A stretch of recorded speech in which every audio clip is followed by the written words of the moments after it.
Buenos días, chicos.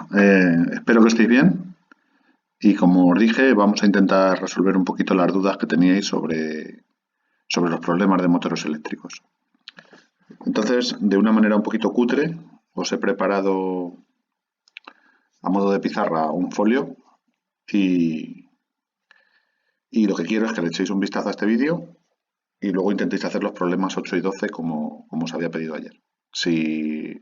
Si sobra este material, porque lo sabéis, pues no hagáis caso de él y pasáis directamente luego cuando retomemos el tema de sistemas de control. Y cualquier duda que me queráis hacer llegar, pues a través del Classroom me la podéis hacer llegar. Entonces, vamos a centrarnos en lo que tenéis aquí delante y os explico un poquito. A ver, supongo que Juan os habrá explicado que los motores eléctricos, a efectos de cálculo, se asemejan a un circuito eléctrico. Entonces existen dos posibilidades. Bueno, en realidad tres. La opción mixta también existe, pero vamos a centrarnos en estas dos.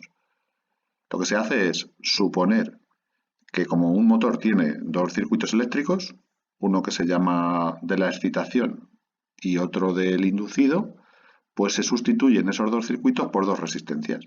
Una resistencia de la excitación y una resistencia del inducido. Entonces, las posibilidades de conexión de esos dos bobinados o resistencias son o en paralelo, como podéis ver aquí, es decir, la resistencia de excitación representaría el circuito de la excitación, estaría conectada en paralelo con la resistencia del inducido o la parte que va a girar de nuestro motor. ¿Vale? Y la otra conexión o la otra posibilidad es conectarlos en serie, que sería que la resistencia de la excitación está conectada en serie, es decir, en la misma línea, con la resistencia del inducido. ¿Vale? Estas son las dos posibilidades. Entonces, viendo estos esquemas, se ve claramente que en la conexión en paralelo, las magnitudes fundamentales son la tensión a la que yo conecto el motor. Eso se suele llamar tensión en bornes, epsilon sub b. Esto es a lo que yo lo alimento. ¿Vale?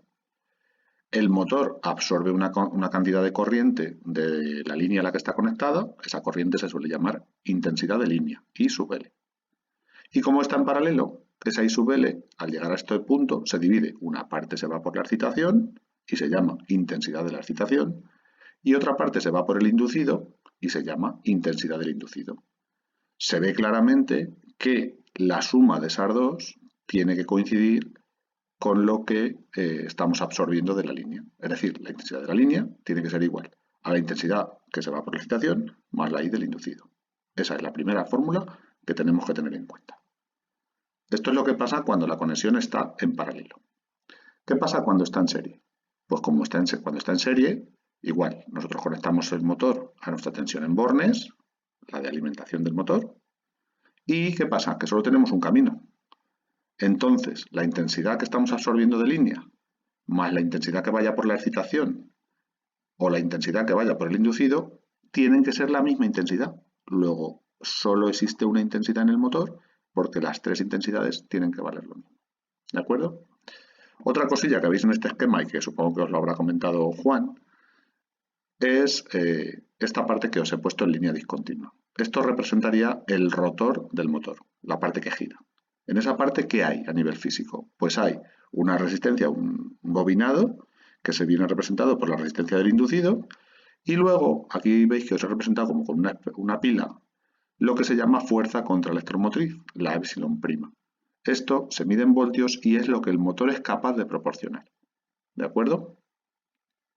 Y aparece tanto en un motor como en el otro, evidentemente. Bueno, estos son como unas consideraciones previas. Teniendo esto claro, los problemas salen bastante sencillos. Vamos a echar un vistacillo a las fórmulas que hay que conocer en cuanto a los motores. Bueno, la del rendimiento de cualquier cosa siempre será, si estamos refiriéndonos a potencias, la potencia útil entre la potencia absorbida. Un matiz. Lo que se absorbe aquí, de la línea. Y lo útil se produce aquí, en el inducido, en la epsilon prima. Otra formulilla que tenemos que tener en cuenta presente es la ley de Ohm, que la intensidad que pasa por un sitio siempre será la tensión entre la resistencia. La tensión aplicada a ese sitio entre la resistencia. Y esto pasará tanto en la excitación como en el inducido. Y también tenemos que tener en cuenta, que esto viene de la teoría, lo podéis mirar en el libro, que la potencia útil de un motor siempre será el par por la velocidad angular, expresada en radianes por segundo. Estas tres fórmulas hay que conocerlas porque son previas. Y luego, para resolver los motores, se tienen en cuenta dos ecuaciones. Se puede plantear el motor como una ecuación de tensiones y decir que la tensión de línea o la tensión en bornes que yo aplico tiene que ser igual a la útil, que es la fuerza contraelectromotriz que me va a dar mi motor, más la que se pierda en el inducido, es decir, la R sub I por la I que venga por el inducido. Eso yo creo que está claro. También se podría plantear la ecuación general, que es con potencias. ¿Qué diría la ecuación general? Que la potencia que estamos absorbiendo de la línea tiene que ser igual a lo que se produzca útil más lo que se pierda. La que estamos absorbiendo de la línea tendrá que ser la tensión a la que hemos conectado el motor por la intensidad que estamos absorbiendo de la línea.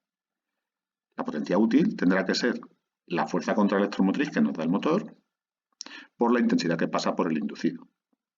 Y las pérdidas, que parece ser que esto es el mayor problema que tenéis con algunos problemas, se pueden deber a tres cosas. A pérdidas por efecto Joule en los conductores, que se llaman pérdidas en el cobre, a pérdidas en la magnetización de los materiales, que se llaman pérdidas en el hierro, o a pérdidas mecánicas, normalmente por rozamiento y por ventilación. De estos tres tipos de pérdidas, las que se pueden calcular siempre son las del cobre. ¿Dónde tenemos conductores? Pues en la excitación y en el inducido.